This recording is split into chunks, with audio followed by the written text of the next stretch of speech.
Welcome to Sweet Life Beat Life. We hope this video helps. In this video, I will show how to make fish pepper soup with yam using an easy method. First, ensure you have all your ingredients ready, including fresh fish, a medium-sized yam, and a good selection of pepper soup spices. Begin by thoroughly cleaning your fish and cutting it into manageable pieces. Next, peel and cube the yam, setting it aside. Finally, prepare your aromatic spice blend, which often includes yuzu seeds and scent leaves, to infuse the soup with authentic flavor. Now let's get cooking.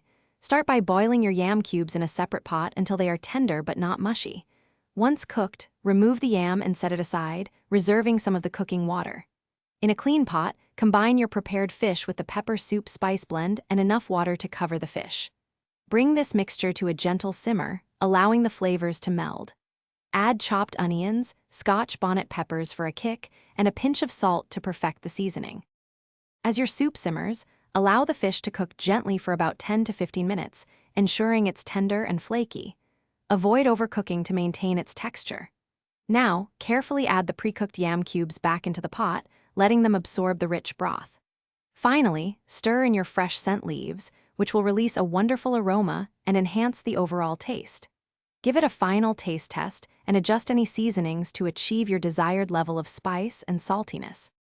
Your delicious fish pepper soup with yam is now ready to be served.